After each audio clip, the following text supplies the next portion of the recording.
Croeso cynnes chi i'r oedfa heno. Mae'n braf cael gweld chi a cael cyfle i ni gyd addoli. Fi'n dod y cyfarchion yr eglwys yng Nghaerfyrddin. Eto chi yn gyda nhw bore yma. A nhw'n cofio ato chi yn gynnes iawn ac felly yn bwysig rhannu hynny gyda chi. Fe chi'n gweld mae Emyr yn arwen ni yn yr oedfa heno. Ac yna croeso chi ar ôl roedfa hefyd i aros gyda ni yn baned yn yr ystafell gefen fan hyn. Wedyn, coeddiadau'r wythnos, fi'n siŵr bod chi'n clywed rhain yn barod, ond cwrdd gweddi nos Fawrth fan hyn ac hefyd ar Zoom am 7:45. Paned a sgwrs, bore dydd Mercher. Fi'n credu bod yna eto drafod emynau a cherddi gyda Wyn dros Zoom nos Iau. Clybiau y plant wedyn di Gwener. Felly mae'n wythnos yn nifer o weithgareddau. Os chi ddim yn gallu bod yn rai chi'n gallu bod yn ddo, yna cofiwch weddio dros y gyfarfodydd gwahanol. Emyr hefyd bant fori tan dydd Mercher yng Nghadledd Gwynedogion yn Bryn y Groes. Yn dymuno bendith yno fe a'r gynhadledd gyfan ym Bryn y Groes dros y dyddiau nesaf. Os dyw e'n mynd, sy'n nesaf fydd Emyr yn yn arwen ni eto yn yr oedfa yn y bore a'r nos. Dyna'r coeddiadau, yna ni droi at Dduw mewn gweddi.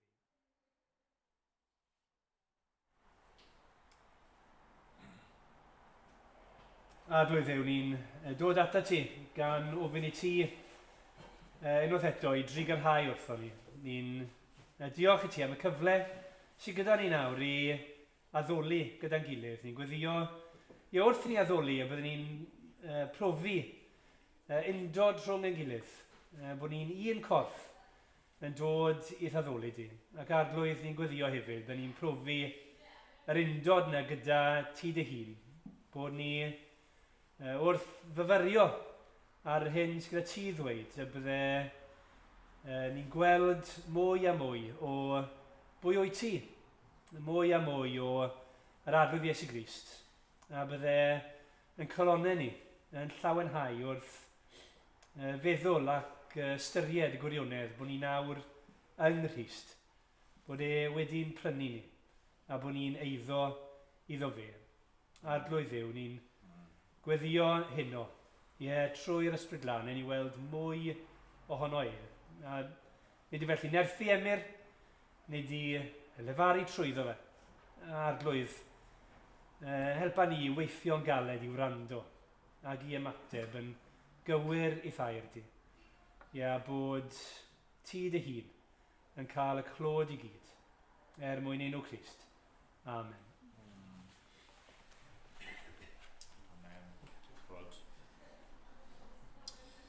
Ni'n mynd i barhau i addoli trwy ganu gyda'n gilydd. Ni'n mynd i ganu rifin yn yr ortodiad.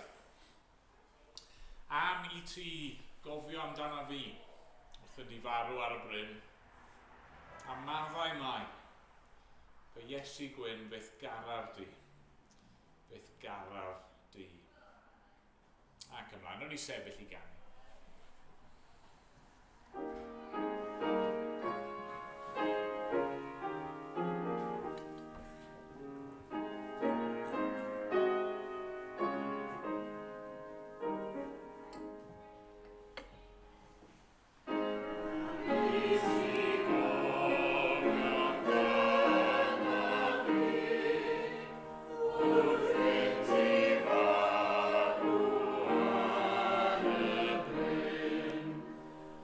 Oh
ddau heno i edrych ar llyfr Genesis gyda'n gilydd.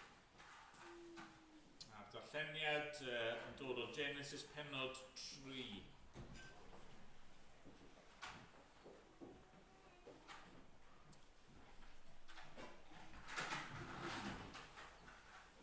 Genesis pennod 3, a mae ddarllen y bennod ar ei hyd.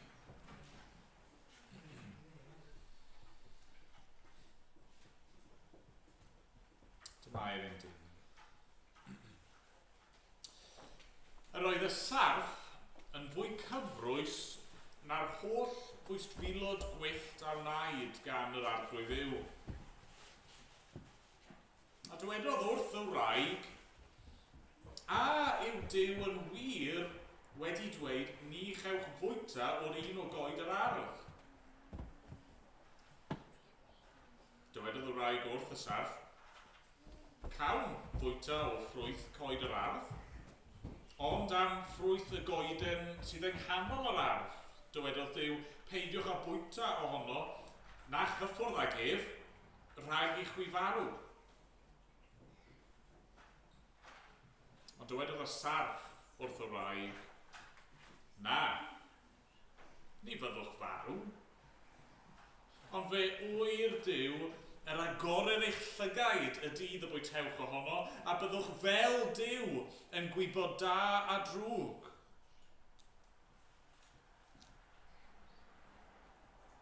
Phan ddeallodd y wraig fod y pren yn dda i fwyta ohono, a'i fod yn deg i'r golwg, ac yn bren i'w ddymuno i beri doeth hineb. Cymerodd o'i ffrwyth a'i fwyta, a'i roi hefyd i'w gŵr oedd gyda hi, a bwytaodd yntau. Yna agorwyd ei llygaid hwyl da, i wybod ei bod yn noeth,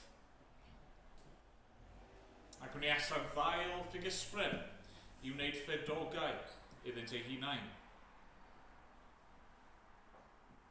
A chlywsam sŵn yr arglwydd Dduw yn rhodio yn yr ardd gyda hwyr y dydd. Ac ymguddiodd y dyn a'i wraig o olwg yr arglwydd Dduw ymysg coed yr ardd. Ond galwodd yr arglwydd Dduw ar y dyn a dweud wrtho, ble roedd ti? Tebodd yntau, clywais dy sŵn yn yr ardd ac ofnais, oherwydd fy mod yn noeth ac ymguddiais. Dywedodd yntau, pwy o ddywedodd wrthyt dy fod yn noeth? A wyt ti wedi bwyta o'r pren y gorchmynnais i ti beidio a bwyta ohono? A dywedodd y dyn, y wraig a roddais i fod gyda mi, a roes i mi o ffrwyth y pren a bwyteais yna'i. Yna dywedodd yr arglwydd Dduw wrth y wraig, pam y gwneithos hyn? A dywedodd y wraig, y sarf ond twyllodd a bwyteais yna'i. Yna dywedodd yr arglwydd Dduw wrth y sarf, am i ti wneud hyn. Roedd yn fwy melltigedig na'r holl anifeiliaid ac na'r holl bwystfilod gwyllt. Byddai'n ymlusgo ar dy dor ac yn bwyta llwch holl ddyddiad y fywyd. Gosodaf elyniaeth hefyd rhwng o ti a'r wraig, a rhwng dy had di a'i had hither. Bydd ef yn ysigo dy ben di, a thithau yn ysigo ei sawdl ef. Dywedodd wrth y wraig, byddaf yn amlhau yn ddirfawr dy boen a thwewyr. Mewn poen y byddai'n geni plant. Eto bydd dy ddeheuad am dy ŵr a bydd ef yn llywodraethu arna.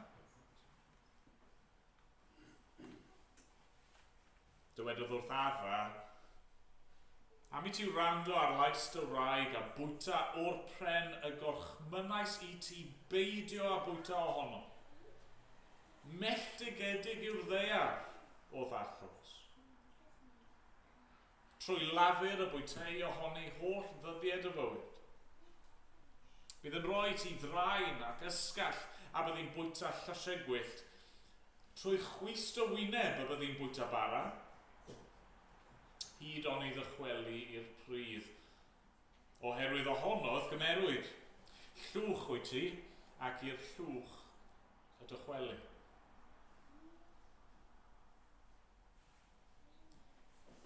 Rhoddodd y dyn i'w wraig yr enw Efa,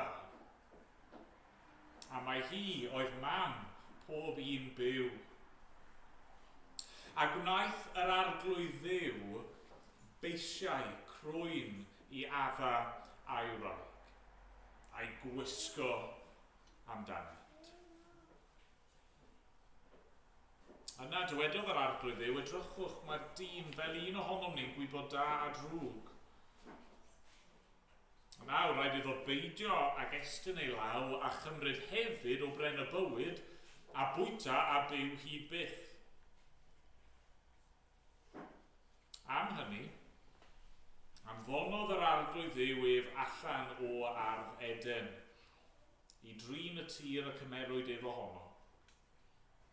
Gyrrodd y dyn allan, ac os oedd gyrwbiaid i'r dwyrain o ardd Eden, a chleddyf fflamllyd yn chwyrlio i warchod y ffordd at bren y bywyd.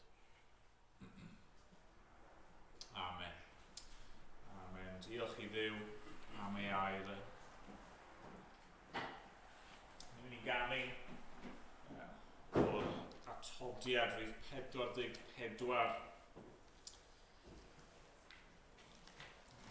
Clywed reit ar y diwedd fan am yr cerwbiaid a'r cleddyf fflamllyd yn rhwystro dyn rhag dychwelyd i'r ardd.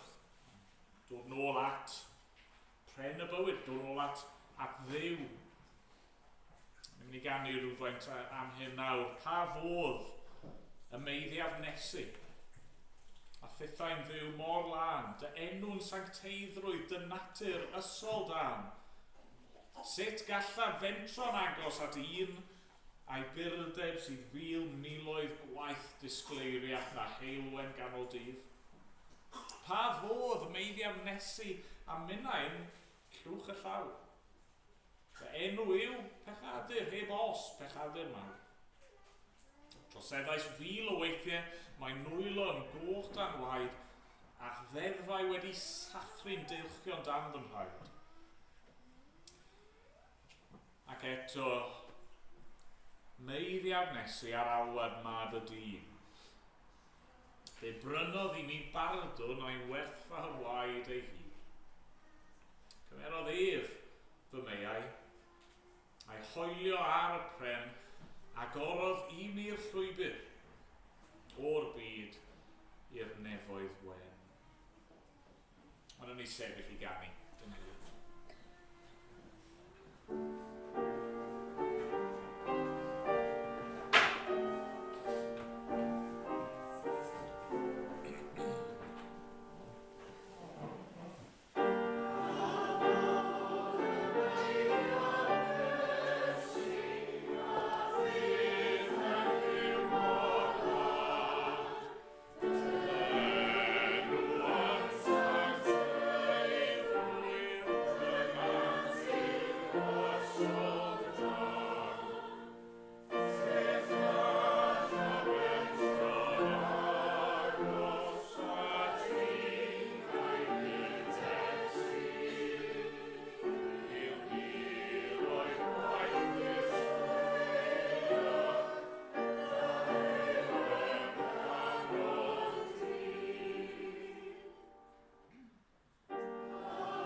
ar ein harglwydd Iesu Grist.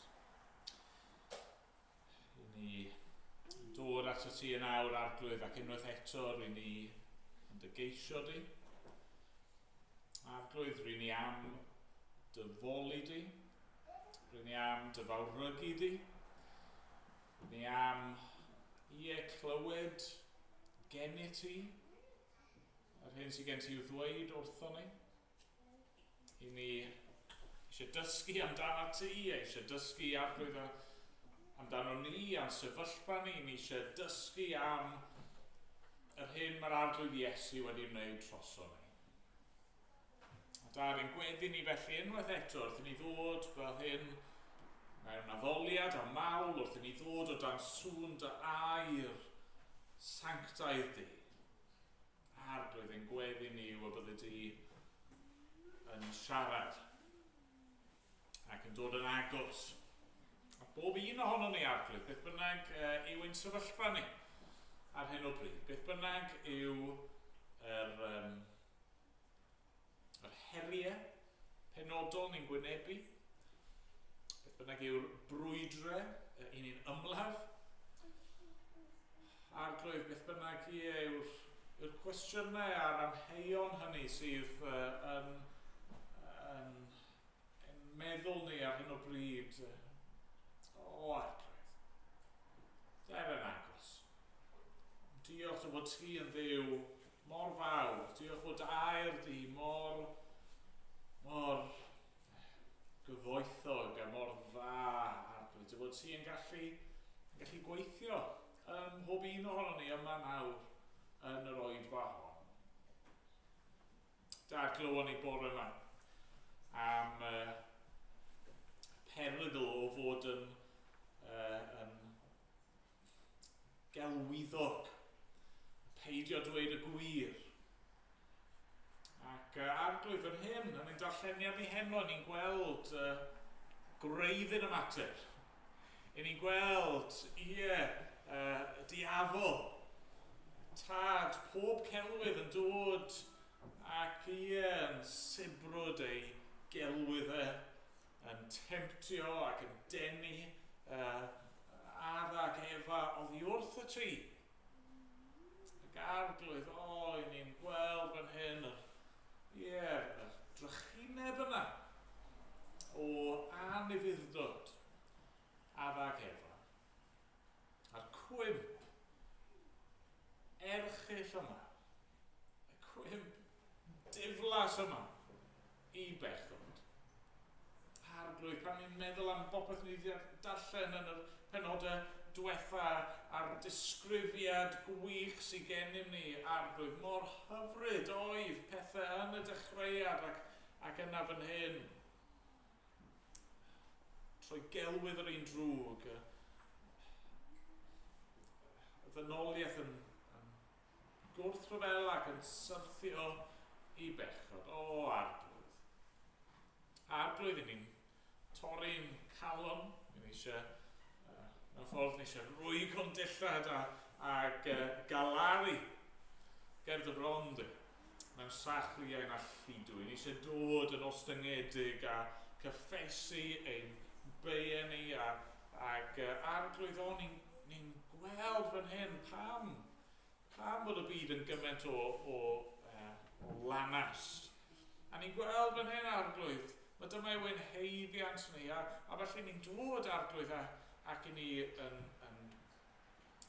mostwm o'r flaen di. Ni eisiau cyffesu ein bai a cyffesu ein hangen ni, ac i ni arglwydd eisiau gofyn i ti am Tregardd. Tregar ha wrthon ni arglwydd. A Dad, ni'n diolch o fod ti wedi tregarhau yn barod. Ti ni dangos dy gariad a dy amynedd di yn yr arglwydd Iesu Grist, yn ei groes, ei farwolaeth, gweidlyd erchyll ac yn ei atgyfodiad. Ni'n diolch am hyn, diolch am yr aberth unwaith ac am beth yna sydd yn ddigon i ddelio gyda pechod adda ac gyda'n pechod nynne.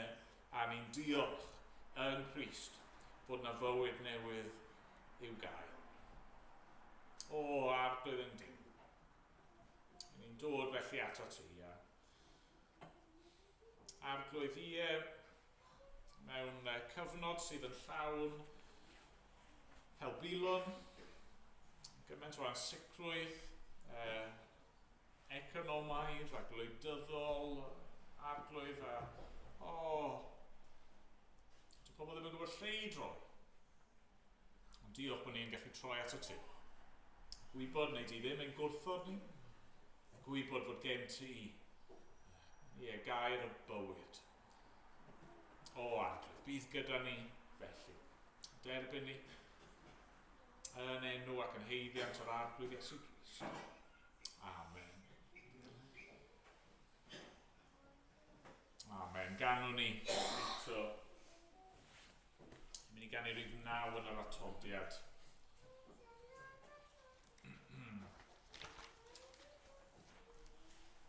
Rhif 9. Datguddiau i mi'n gyson y groes ar Galfari.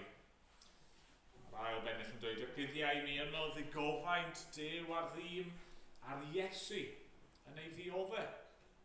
Gyntau'n lan ei hun. Gad i mi glywed eto'r ein oedd yn ei gryf. Pan gafodd gip ar uffern a drodd yn nef i mi. Yna ni sefyll i ganu.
edrych ar lyfr Genesis dros yr wythnosau diwetha, i fi wedi gwneud y pwynt sawl gwaith bod llyfr Genesis yn allweddol mwyn dangos i ni pwy ydyn ni ac ateb rai o gwestiynau mawr bywyd.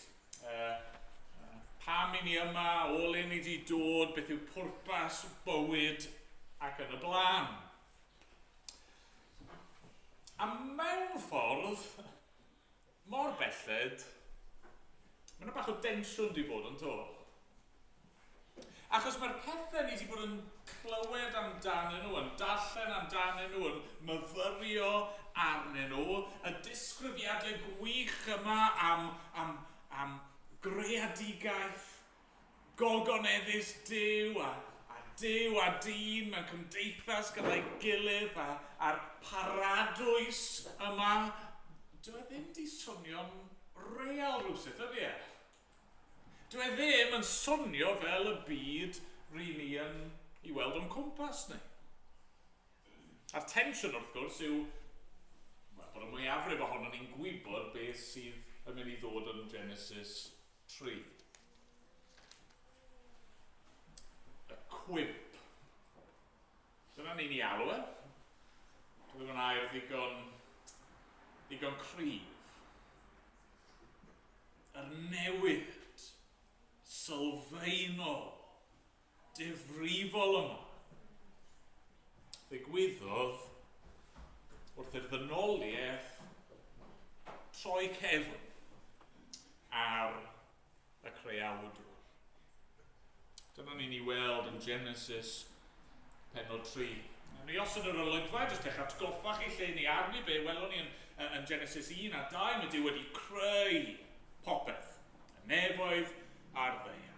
Mae Duw wedi creu y ddynoliaeth. Mae Duw wedi creu gardd, llawn o goed a pethau da, a mae wedi gosod y dyn yn yr ardd, a wedi rhoi graig iddo fe, a mae'r cwbl mor ideal, mae'n berffeth. A ni wedi clywed yn dyn yn yr hanes yna, hanes y creu, yng nghanol yr ardd. Ond y ddwy goeden. Pren gwybodaeth da a drwg, a phren y bywyd. O Duw wedi gorchymyn i'r byd i beidio a bwyta o bren gwybodaeth da a drwg. Dwi ddim yn cael ei egluro'n union beth yw'r goeden yma, beth fydd yr effaith, mae'n y rybydd, y dydd y bwyteu ohoni byddu farw, ond beth yw'r goeden yma? Ni ddim yn siŵr. Yr awgrym o leia yw'r syniad wrth fwyta. Wrth gymryd o'r pren yma, gwybodaeth da a drwg, bydde addag Efan dewis drostyn nhw eu hunain, srwyd o nhw am fyw. A felly doedden nhw ddim i gymryd.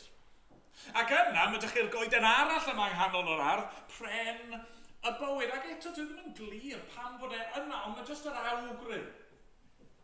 Yr hint yma, pe bai nhw'n ei fyddhau, pe bai nhw'n pasio'r prawf, pe bai nhw'n gwrando ar Dduw, ar ôl cyfnod penodedig o amser cael nhw'n fwyta o'r pren arall yma, pren y bywyd, a byw am beth. Felly dyna'r olygfa sydd yn ni. Wrth gwrs, nid dyna sy'n digwydd yma, y ddynoliaeth yn methu y prawf. Mae'r diafol yn dod. Ni ddim yn deall yn syth, ni ddim yn amlwg fan hyn yn syth.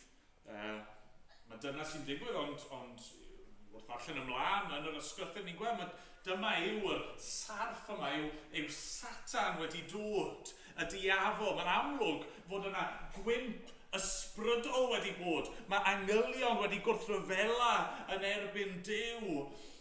Falle dyna pam, ym Mhenno 2, naethon ni glywed bod addag efo fod i drin a chadw yr ardd. Bod nhw fod i warchod ac amddiffyn yr ardd. Gwarchod rhag bwy? Wel, y pwerau drygionus yma sydd ar waith yn y byd. A nawr, Genesis 3, ni'n clywed mae Satan yn dod i ddinistrio, yn dod i sbwylio creadigaeth perffaith Duw. Os chi eisiau deall pwy ydyn ni fel dynoliaeth, mae'n rhaid i ni wynebu lan ni yr hyn mae Genesis 3 yn ei ddysgu. A be mae Genesis 3 yn ei ddysgu yn ei hanfod yw am bechod. Pechod. Dyna mae'n air poblogaidd, dyna mae'n air mae pobl yn hoffi glywed, ond dyma sydd gyda ni fan hyn. Felly'r peth cyntaf, ni'n dysgu yw am natur pechod. Natur pechod. Beth yw pechod? Beth fi'n golygu pan fi'n defnyddio'r gair yna pechod? Wel, yn syml iawn, gwrthryfel yn erbyn Duw. Dyna yw pechod. Gwrthryfel yn erbyn Duw. Mae'n ddangos, ni ddim yn clywed am hyn, mae'n ddangos bod yr angylion wedi, neu rai o'r angylion wedi gwrthryfela yn erbyn Duw, a nawr mae'r arweinydd, y diafol, mae e'n dod ac mae'n annog Efa ac Addan i be? Mae'n annog nhw i gwestiynu Duw. Mae'n annog nhw i gwestiynu be mae Duw wedi ddweud. Mae'n annog nhw i gwestiynu daioni, a gofal, a chariad, a doethineb Duw. Mae'n dod ar peth cyntaf sy'n dod o'i wyfuso fe yw hyn, a yw Duw yn wir wedi dweud, ni chewch fwyta o'r un o goed yr ardd. Na, nid dyna o Duw wedi dweud. Mae'r diafol yn twisto ar hyn o Duw wedi dweud, ond mae'n plannu'r hedyn yna. Yr hedyn yna o amheuaeth. Efa'n dechrau cwestiwn i, o be nath Duw ddweud? Pam fod Duw wedi dweud hwnna? Pam ddylswn ni wrando ar be mae Duw wedi ddweud? Pam bod y Duw yn gwrthod gadael i ni fwyta o'r pren yna? Beth mae'n ein amddifadu ni ohono fe? Yr holl gwestiynau yma a'r temtasiwn i wrthryfela'n erbyn Duw. A ni'n gweld hyd yn oed yn ymateb Efa. Mae'n dweud, wel na, cawn fwyta o ffrwyth coed yr ardd, ond am ffrwyth y goeden sydd yn nghanol yr ardd, dwedodd Duw, peidiwch â bwyta ohono, na chyffwrdd ag ef rhag eich farw. Nawr doedd Duw ddim wedi dweud unrhyw beth am y ti cyffwrdd â fe, ond fan hyn yn syth chi'n gweld mae golwg y ddynoliaeth wedi troi oddi wrth Dduw ac beth eraill. At y sarf a'i dentasiwn, at y coed yma. Yn hytrach na mynd nôl a gweud, wel, na, be nath Dduw ofyn? Wel, na gyda Duw wedi'n caru ni, mae wedi'n creu ni, mae wedi rhoi popeth, gallwn ni fyth ei ofyn amdano. Na. Dyma yw natur pechod chi'n gweld. Mae Efa ac Addan yn cymryd ochr y diafol. Maen nhw'n ymuno yn y gwrthryfel. Wrth gwrs, Adda sydd yn gyfrifol fan hyn, achos iddo fe oedd Duw wedi rhoi'r gorchymyn yn y lle cyntaf. Maen nhw'n gwrthryfela, maen nhw'n torri cyfraith Duw. Dyma ydy pechod. Nid pechod, chi'n clywed pobl weithio'n sôn am bechod fel jyst y pethau bach ni'n gwneud. Y camgymeriadau ni'n gwneud, pan i ni yn meso pethau lan yn y byd. Nage. Nage. Mae'r pethau yna'n bechad di-res. Ond beth yw pechod yn ei hanfod yw gwrthryfel yn erbyn Duw. Dweud wrth Dduw, nid ti sydd Dduw, nid ti sydd frenin, nid ti sydd yn reoli, ond fi. Fi'n mynd i wneud pethau fy ffordd i.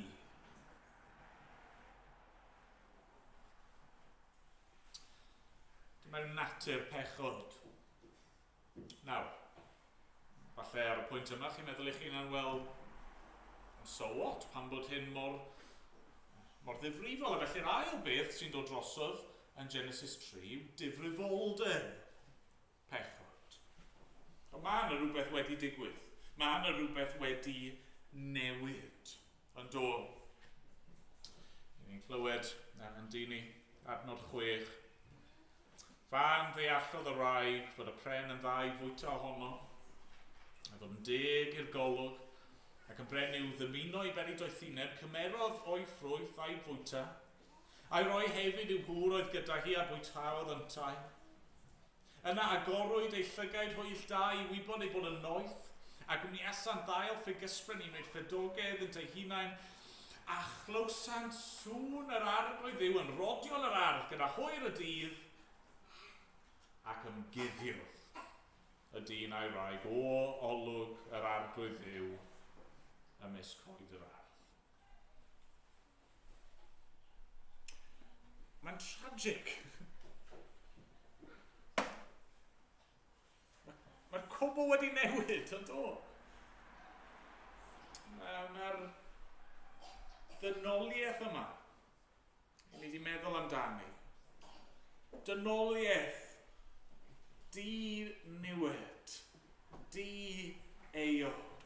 Dynoliaeth ar lun a delw Duw ei hun, ac yn sydyn mae'r ddelw yna wedi ei thorri. Ni wedi cael ein creu i adlewyrchu sut un yw Duw, ond nawr i ni fel y drychen ar y ffair sydd wedi plygu ac chi dal yn gallu gweld rhywbeth o lun a delw Duw, ond mae di twistio, mae di warpio. Mae'n rhywbeth di newid, ond o, mae adnod 9 galwodd yr arglwydd Dduw ar y dyn a dweud wrth o ble wyt ti? A sef oedd yntau clywes dy sŵn yn yr ardd ac ofnais oherwydd fy mod yn noeth ac ymguddiais. Mae'r berthynas wedi cael ei thorri. Mae pechod yn ddifrifol. Mae rai pobl, fel fi'n gweud, yn trin pechod just fel y pethau bach ni'n gwneud yn aml iawn sdim ots am y pethau ni'n gwneud yn anghywir. Mae rai pobl yn darllen yr hanes yma, maen nhw'n rhywbeth o wfftio. Come on, dim ond bita darn o ffrwyth wnaethon nhw. Dio ddim mor fawr o beth a hynny. Total loss, nag yw Duw yn mynd dros ben llestri? Na. Chos Duw e ddim yn fater o just be maen nhw'n gwneud. Dyw e ddim just yn fater o bod nhw wedi bwyta o darn o ffrwyth o'n nhw ddim fod. Mae'n ddyfnach yn dydy. Mae'n ddyfnach na hynny, achos be maen nhw wedi wneud nawr yn eu calon yw maen nhw wedi dewis troi i ffwrdd oddi wrth yr arglwydd. Maen nhw wedi dewis y llwybr yna sy'n arwain i ffwrdd oddi wrth o fe. Maen nhw wedi dewis gwrthryfela, a felly mae'r berthynas wedi thorri. Mae'r Beibl yn glir, dydy cyfraith Duw a reolau mae e'n gosod, dyn nhw ddim yn bethau hap a damwain. Mae cyfraith Duw yn adlewyrchu neu'n mynegu cymeriad Duw. A felly wrth fwyta o'r goeden o'n nhw ddim fod i fwyta ohoni, be madd ag Efan i wneud yw gwrthod Duw. Dyn nhw'n jyst yn gwneud beth dyn nhw ddim fod i'n wneud. Maen nhw'n stopio gwrando ar Dduw.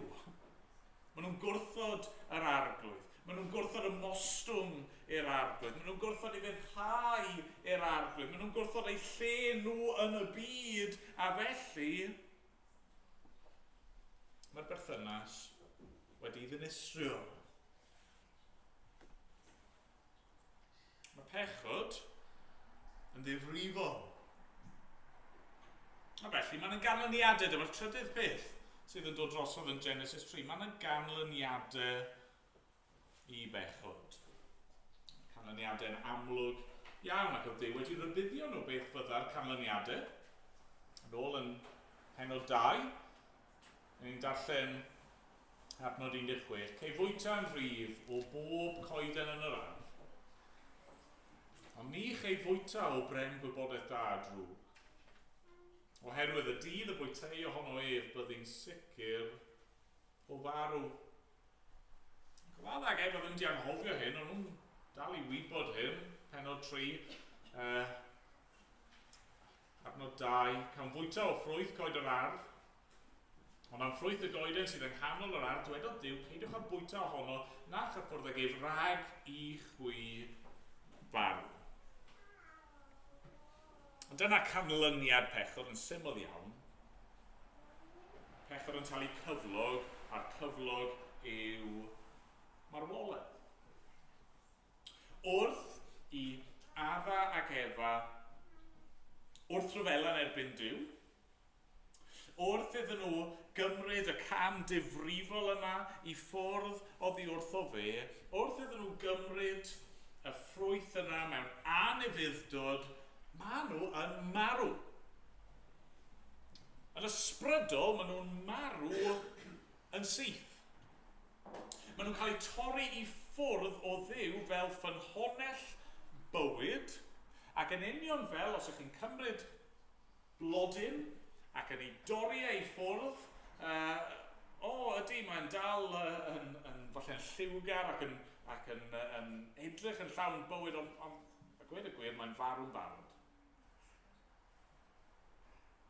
Dyna sy'n wir am Adda ac Efa, ac mae'n dangos I hun yn dydy, maen nhw'n ymwybodol o'r peth, achos yn syth, maen nhw'n gweld I noethni nhw.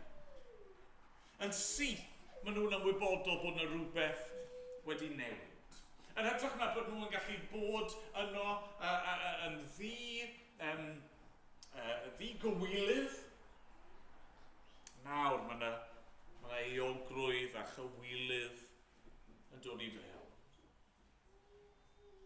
Wrth gwrs, fel gyda blodyn sydd yn cael ei thorri a mae'n dal I edrych yn fyw am gyfnod, yn y pen draw bydd y blodyn yna'n gwywo, a petalen syrthio, bydd yn troi'n frown ac yn hyll, a bydd y ffaith bod yn farw yn hollol amlwg, a yr un canlyniad sydd I bechod, ni ddim marw yn ysbrydol yn fewnol, ac un dydd, byddwn ni'n marw yn gorfforol hefyd. Adnod 19. Trwy chwist o wyneb byddwn bwyta bara hyd ond I ddychwelu i'r pridd, oherwydd ohonodd gymerwyd llwch o'i ti ac i'r llwch y dychwelu. Dyma canlyniad pechod. Marwolaeth. Y gelyn mawr, olaf. Y gelyn dychrynllyd ni gyd yn ei wynebu. Marwolaeth yn beth sydd o'n cwmpas ni o hyd. Weithiau ni'n dod yn fwy ymwybodol ohono fe. Mae'n erchyll. Mae'n annaturiol. Mae'n ofnadwy. A mae'n ein gwynebu ni gyd oherwydd fan hyn. Mae Adda, y dyn cynta, ein cynrychiolydd ni, mae wedi syrthio I bechod a mae wedi dod a pechod i'n natur ni, y pechod difrifol yma sydd yn arwain at farwolaeth. Ni gyd yn gwybod hyn. Ni ddim yn hoffi falle gwynebu neu cydnabod ond ni gyd yn gwybod na farwolaeth o'n blaenau.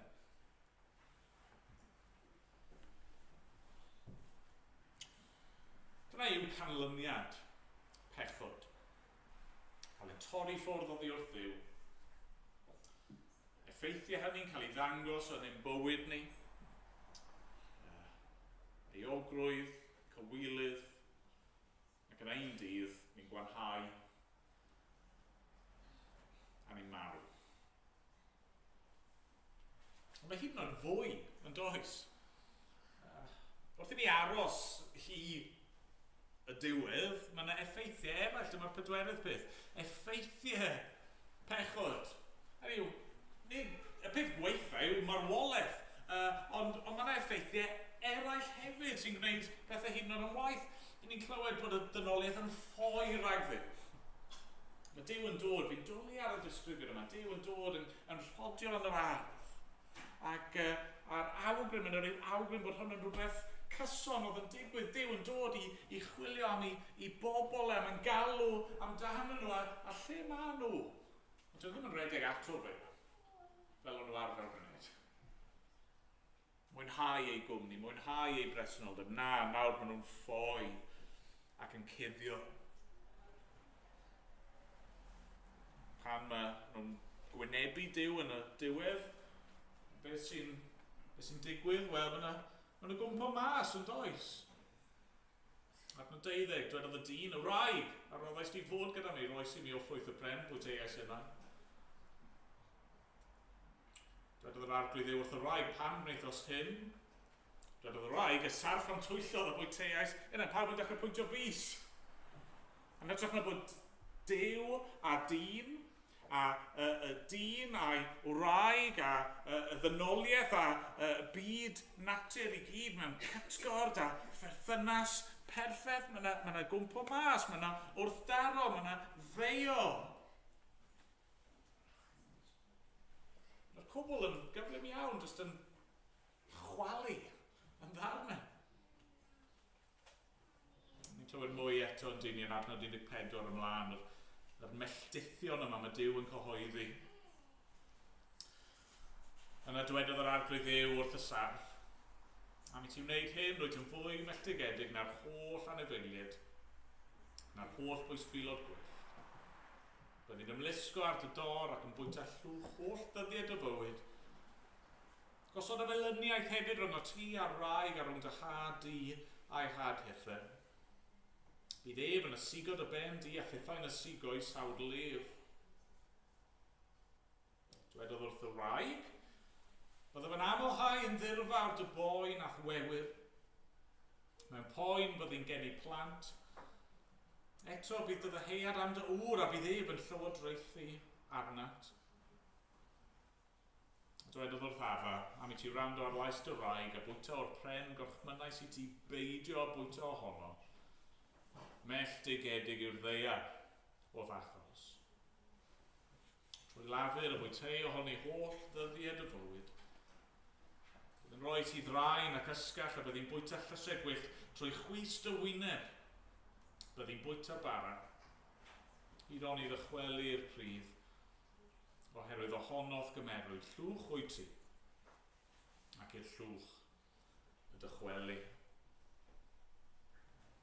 Lle o'r blaen oedd Duw yn dod ar anifeiliaid i gyd at adda ac dim ofyn.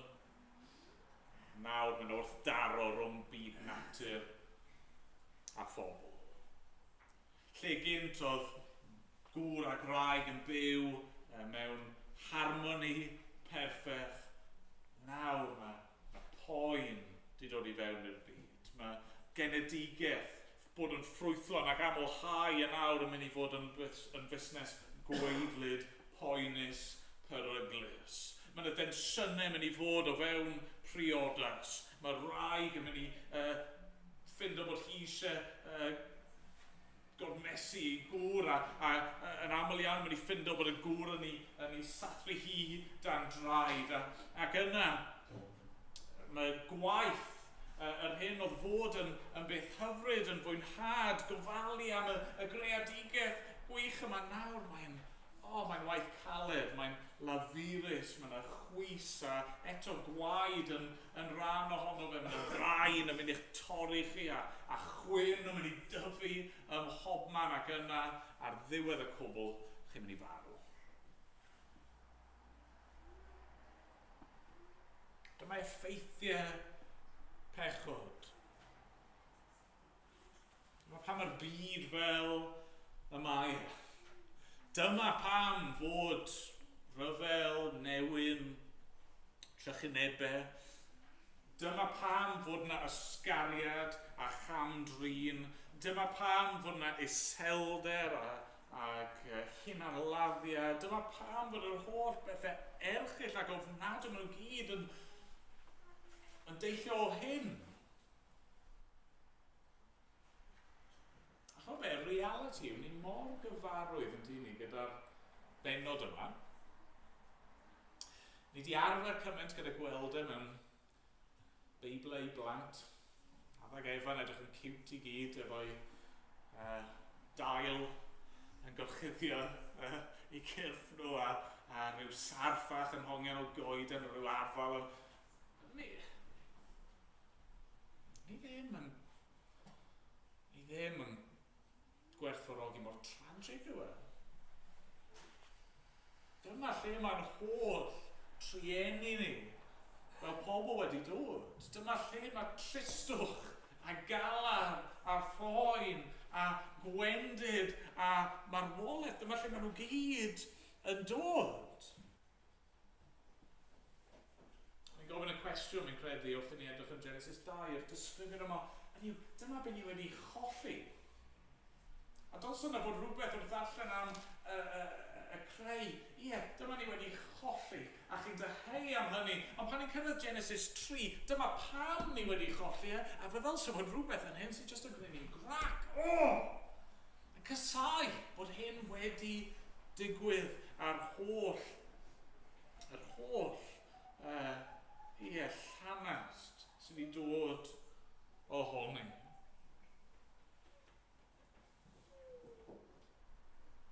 Diolch beth, nid yna y diwedd. Diolch beth, i ni ddim yn stopio yn Genesis 3.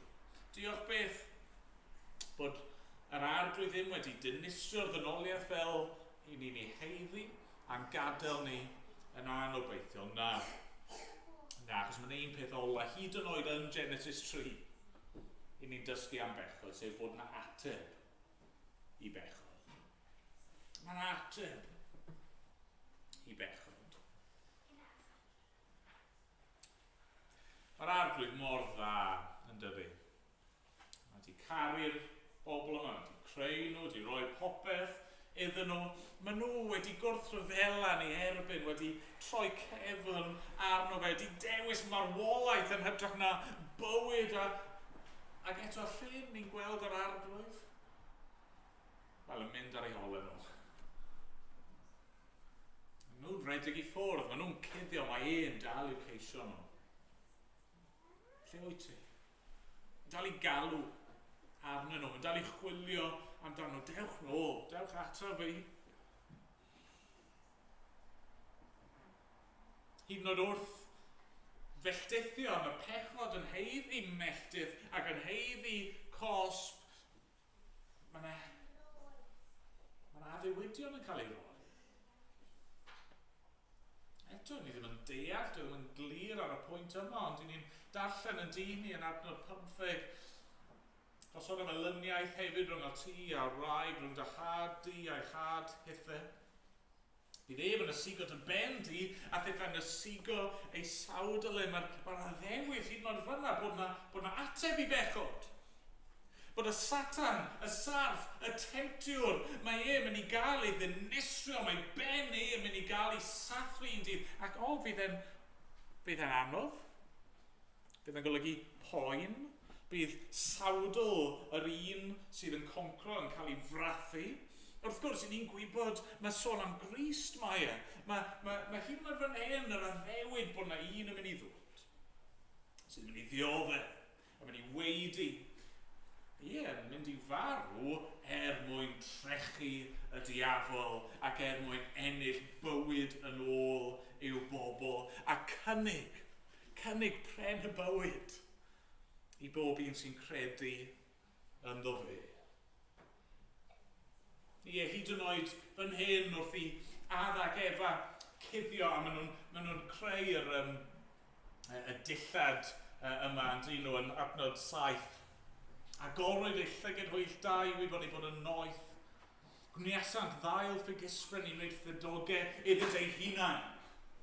Maen nhw'n trial gorchuddio ei noeth ni, maen nhw'n trial cuddio i cywilydd ei hunan, a dyw e jyst ddim yn gweithio ydy, ond yna mae Duw.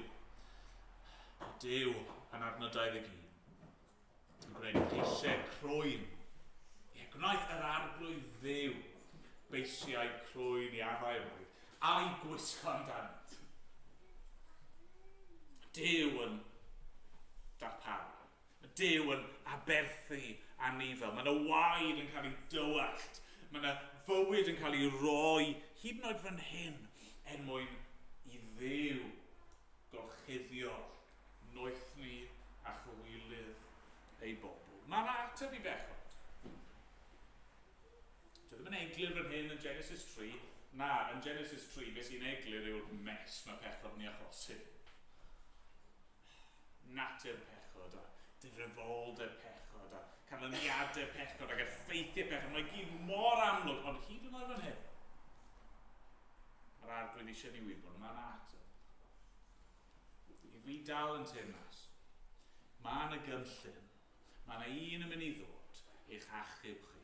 Mae yna un yn mynd i ddod i ddadwneud y cwmp. Mae yna adda arall yn mynd i ddod.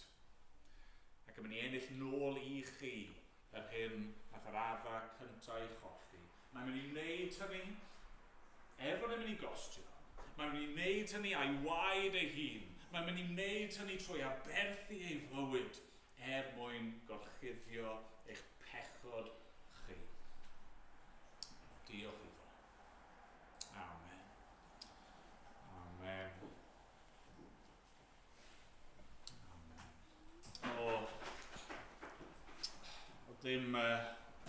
O ddim emyn arall gallwn ni ganu. Ond rhif 216 yn y llyfr yma. Yn Edem, cofiaf hynny beth bendithion gollais rif y glith, syrthiodd fy nghoron wyl. Ond buddugoliaeth Calfari yn illodd hon yn ôl i mi.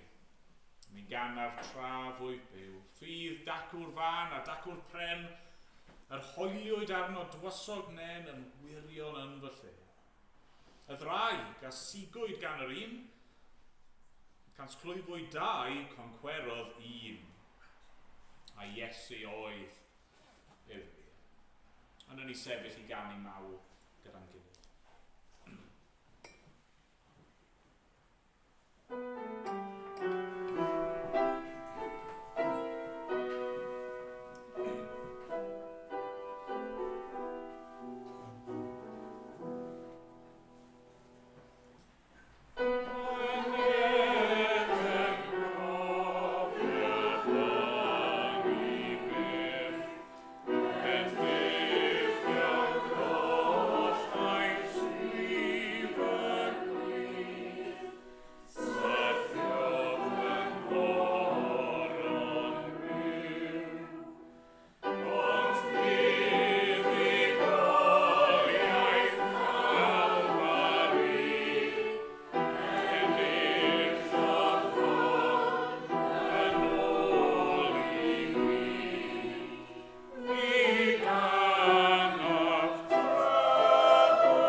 hyd yn oed yn